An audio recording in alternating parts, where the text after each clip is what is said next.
اسی طرح اللہ سبحانہ و تعالی مختلف چیزوں کو ایسی کیفیت پر ایسے طریقے سے گھڑتا ہے کہ جو اپنی شیپ اور اپنی ساخت کے اعتبار سے بھی بہت خوبصورت ہے.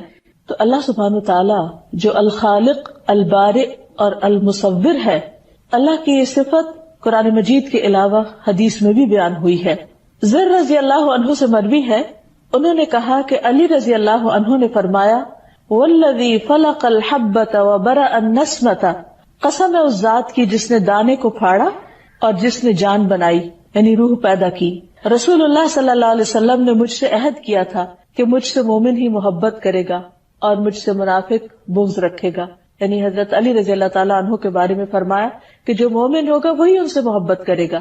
تو بہرحال حضرت علی کی اس روایت میں برا کا لفظ آتا ہے کہ اللہ سبحانہ تعالیٰ ہی نے روح کو پیدا کیا، جان کو پیدا کیا. یہ اللہ سبحانہ تعالیٰ کا ایک صفاتی نام ہے اور اس کے مختلف دلائل ہمارے سامنے موجود ہیں.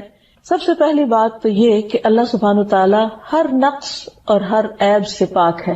قرآن مجید میں آتا ہے لیس کمثلہ شیء وہو السمیع البصیر، اس جیسی کوئی چیز نہیں، وہ سننے والا ہے، دیکھنے والا ہے. یعنی جتنی بھی اس کی تخلیق ہے اس میں جہاں فائدے ہیں وہاں کوئی نہ کوئی نقص بھی نکل آتا ہے. صرف ایک ذات، وہ اللہ کی ذات ہے جو ہر عیب اور ہر نقص سے بری ہے. پھر اسی طرح اللہ سبحانہ تعالیٰ دوسروں کی بھی برات کرتا ہے. موسیٰ علیہ السلام پر بنی اسرائیل نے ایک الزام لگا دیا تھا کہ ان کے جسم میں کوئی نقص ہے، عیب ہے، اسی لیے وہ ہر وقت بہت اپنے آپ کو لپیٹ اوڑھ کر رکھتے ہیں، پردے میں رہتے ہیں. تو اللہ تعالیٰ نے ایک ایسی صورت پیدا کر دی کہ جس سے ان کے اس الزام کو ان سے دور کر دیا گیا، اور اس کا سبب پیدا کرنے والا بھی اللہ سبحانہ تعالیٰ ہے. قرآن مجید میں آتا ہے یا ایھا الذین آمنوا لا تکونوا کالذین آذوا موسیٰ فبرأہ اللہ مما قالوا وکان عند اللہ وجیہا. اے لوگوں جو ایمان لائے ہو، ان لوگوں کی طرح نہ ہو جاؤ جنہوں نے موسیٰ علیہ السلام کو تکلیف دی. یعنی بنی اسرائیل کی طرح نہیں جنہوں نے اپنے پیغمبر کو تکلیف دی، تم اپنے پیغمبر کو تکلیف مت دینا. تو اللہ تعالیٰ نے انہیں اس سے پاک ثابت کر دیا. تو یہ البارئ کا معنی کیا ہے کہ وہ برات کرنے والا ہے اپنے بندوں کی جن سے وہ محبت کرتا ہے اور جن کے اوپر ضد یا حسد کی وجہ سے الزام لگا دیے جاتے ہیں. پھر اسی طرح اللہ سبحانہ تعالیٰ مریض کو بھی پاک کرنے والا ہے. حضرت عائشہ سے روایت ہے کہ ایک مرتبہ رسول اللہ صلی اللہ علیہ وسلم بیمار ہو گئے تو جبریل علیہ السلام آپ کے پاس آئے اور انہوں نے آپ پر یہ دعا پڑھی، بسم اللہ یبریک ومن کل داء یشفیک ومن شر حاسد اذا حسد وشر کل ذی عین. اللہ کے نام کے ساتھ وہ آپ کو صحت عطا کرے، یعنی یبریک، وہ آپ کو بری کر دے، اس بیماری سے نجات دے دے اور ہر بیماری سے شفا دے، اور حاسد کے شر سے جبکہ وہ حسد کرے، اور ہر بری نظر والے کے شر سے اللہ آپ کو محفوظ رکھے. پھر یہ ہے کہ اللہ سبحانہ تعالیٰ نے جو چیز پیدا کی وہ جس مقصد کے لیے پیدا کی اس چیز نے اس مقصد کو خوب پورا کیا. تو ابرا کا معنی ہوتا ہے کسی چیز کو جس غرض و غایت سے بنایا جائے، جس مقصد کے تحت بنایا جائے وہ اس کے لائق بھی ہو. تو اللہ سبحانہ تعالیٰ نے جو چیزیں بھی بنائی، جس کام کے لیے بنائی، وہ ان کا مقصد اچھی طرح پورا کرتی ہے. مثلا پانی کو پیاس بجھانے کا ذریعہ بنایا اور قرآن مجید کا اس کا ذکر بھی فرمایا. اللہ سبحانہ تعالیٰ جو البارئ ہے، تو ہمیں اس کے اس نام سے یہ بھی پتہ چلتا ہے کہ اس نے جو کچھ تخلیق کیا، جو کچھ بنایا، اسے جس غرض یا جس مقصد کے لیے بنایا اس کے بالکل موافق ہی بنایا.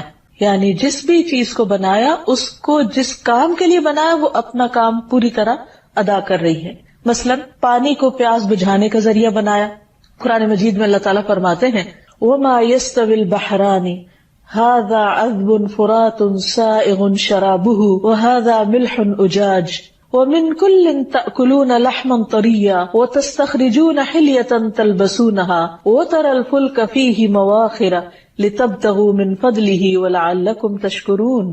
اور دو سمندر برابر نہیں ہوتے. یہ میٹھا پیاس بجھانے والا ہے، یعنی ایک حصے کو اس نے میٹھا بنایا جس سے پیاس بجھائی جاتی، جس کا پانی آسانی سے حلق سے اترنے والا ہے، اور یہ نمکین ہے، کڑوا، اور اس کی بھی ضرورت تھی، اس کا بھی ایک مقصد تھا، اور جس مقصد کے لیے اس کو بنایا وہ بھی پورا اپنا کام کر رہا ہے کہ اس میں ایسی مخلوق رہ سکے کہ جو میٹھے پانی میں نہیں رہ سکتی.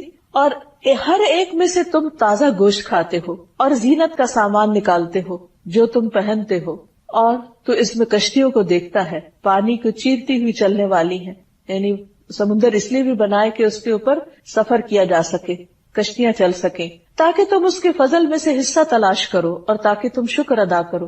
یعنی ایک ہی چیز ہے اور اس کے بے شمار فائدے ہیں، اور یہ فائدے ہمیں تو بعد میں معلوم ہوئے ہیں، لیکن اللہ سبحانہ وتعالیٰ نے ان چیزوں کی تخلیق سے پہلے ہی ان کے مقاصد متعین کر دیے، اور ہر چیز اپنا اپنا مقصد بخیر و خوبی انجام دے رہی ہے. پھر اسی طرح اللہ سبحانہ وتعالیٰ نے ستارے بنائے. ستارے روشنی کا کام بھی دیتے ہیں لیکن وہ علامات بھی ہیں. قرآن مجید میں اللہ تعالیٰ فرماتے ہیں وَأَلْقَى فِي الْأَرْضِ رَوَاسِيَ أَن تَمِيدَ بِكُمْ وَأَنْهَارًا وَسُبُلًا لَعَلَّكُمْ تَهْتَدُونَ وَعَلَامَاتٍ وَبِالنَّجْمِ هُمْ يَهْتَدُونَ أَفَمَن يَخْلُقُ كَمَن لَّا يَخْلُقُ أَفَلَا تَذَكَّرُونَ وَإِن